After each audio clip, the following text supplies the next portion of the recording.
right, my friends, it is now time for the Soulful Psalms segment of Beacon of Truth. The Soulful Psalms, we take one of the Psalms from the Book of Sung Praises, from the wisdom literature of the Old Testament, the Psalms that we hear in every single holy sacrifice of the Mass, and we connect that Psalm to your everyday lived experience. And again, I'm using the Revised Grail Psalms. In fact, very interesting. I got a chance to sit with Bishop Robert Barron on the plane the other day, and it's funny. We sat next to each other, so we started talking. And you may know that a new version of the Liturgy of the Hours is coming out, and so Ascension Press and Word on Fire have been selected to publish versions of the Liturgy of the Hours. And so I asked him about the Psalms, because this version of the Psalms that I'm using, the Revised Grail Psalms, is the approved version that's being used in the Mass. I was also wondering if this was going to be used in the new Liturgy of the Hours. And he said he had to double check on that with the person that's in charge of putting all that together. But he thought that it was. So that's very exciting, and I hope that they put the imprecatory Psalms and imprecatory verses that are left out of the Psalms right now. I hope they put them back, but we'll see. But anyway, today, my friends, we're going to finish our look at Psalm 60. So Psalm 60 is in Book 2 of the Psalms, and Psalms 51 through 72, all these Psalms are written by David. All right, and so the prescript or superscript is very long for this. It's an entire 2 verses of the Psalm. Is just the introduction. It says, Lemenzeach, intoned like the lily of testimony, which is Shoshanim. A Miktam HaDavid, interesting, a Miktam of David, Miktam HaDavid, for instruction when he went out against the Aram Haharim and the Aram Sobah, and when Joab returned to Edom and defeated 12,000 in the Valley of Salt. Right, very interesting. One of the most interesting, I think, prescripts or superscripts of all the books, of all the different Psalms. This one's very, very interesting. Gives a beautiful historical background. So when we looked at this psalm before, we looked at how this gives us some history here. From the holy place, God has made this promise: I will divide the land of Shechem. Right, so Shechem, of course. So when the kingdom was divided after the reign of Solomon, there was the northern kingdoms, the 10 tribes, and the southern kingdoms, the 2 tribes in the south, Judah and Benjamin.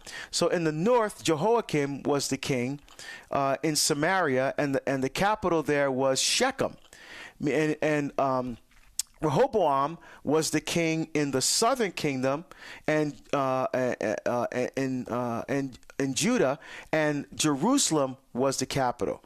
And so when it says, I will divide the land of Shechem, so Shechem would be the capital of the northern kingdoms where the 10 tribes were in Samaria. I will measure out the valley of Sukkot. So another very interesting thing, because the feast of Booths is also called Sukkot, which is the fruit harvest. So again, very rich and deep language that Hebrew is. So it's not just a name, it's also the names of places or people as well. So again, Sukkot here has several different meanings. Here, it's a particular place that's being spoke of, but it's also the Feast of Tabernacles or the Feast of Booths, which is the fruit harvest, also called Sukkot. And he talks about Gilead and Manasseh and Ephraim and Judah and Moab and Edom. So we're going to pick up today at verse 11. It says, but who will lead me to the fortified city? Right, so the city that's fortified, the city that has the wall, the city that has the guards, the city that's going to protect. So when we look at this allegorically, I look at this. Well, who's going to lead me to what is the fortified city? The fortified city is heaven, right? Until who's going to protect us until we get there? I love that. Who will bring me to Edom? So Edom, well, a couple things. Edom means red in Hebrew, and Edom was also a nation.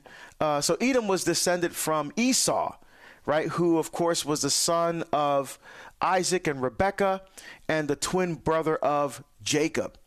And Edom is also a place which was a territory south of the Dead Sea. So again, there's that rich, deep language of Hebrew there, several different meanings, but the one powerful word there. So who will bring me to Edom?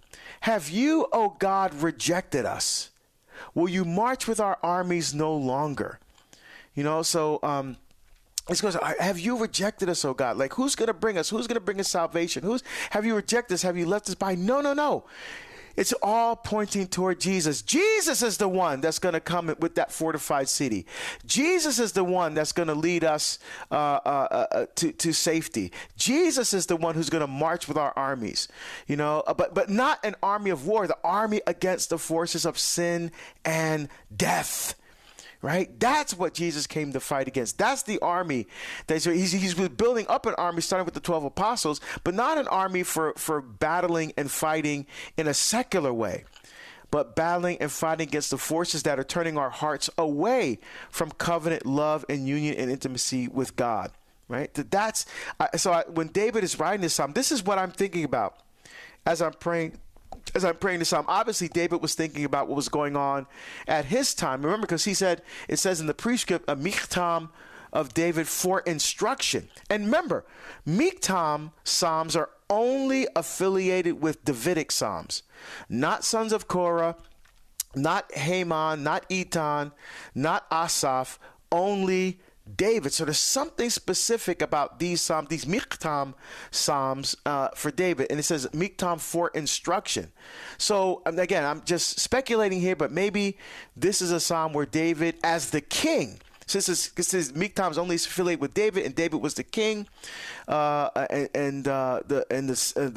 Savior will descend from the line of David, as we see in Matthew's gospel and the genealogy there in the beginning, and the prologue of Matthew's gospel.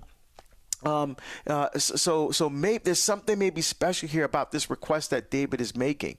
And he's almost asking, almost beseeching God, send us the Savior, and of course God will fulfill it actually through the line of David, right? That's why Jesus is called Son of David. In fact, Joseph is also called Son of David. Remember in Matthew's gospel, when he wanted to put Mary away quietly, right? Divorce is the word that they use there in the Greek. The angel came to and called him a son of David, right? That shows that Jesus was descended through David, through the line all the way to Joseph. And Joseph, the great gift that he gave to salvation history, besides being the caretaker of the God of the universe on earth, was also lending him his lineage, right? Lending him his ancestral line. Beautiful. And then he finishes here, give us help against the foe, for the help of man is vain. Right, so we can't seek totally and complete help and assistance from any earthly means, So that doesn't mean that we don't seek earthly means, but ultimately it's both and. So if you're for example, if you're an addict, you need to go to Alcoholics Anonymous. Yes, you go to that secular group to get the help and support, but you also go to confession for the sins that you commit because of the actions you may have been taking when you were under the influence of some kind of substance, right? So it's not either or, it's both and, right? So help us, because the help of man is vain. So we cannot rely totally on earthly assistance. With God, David ends, with God we shall do bravely. Elohim, we shall do bravely. He will trample down our foes. Again, a beautiful reminder, Psalm 110, he says the Messiah will put all the enemies under his feet. Right? Beautiful. For more on the Psalms with Deacon Harold Burke-Sivers, check out Beacon of Truth weekdays at 4 p.m. Eastern on EWTN Radio and streaming everywhere you listen to podcasts.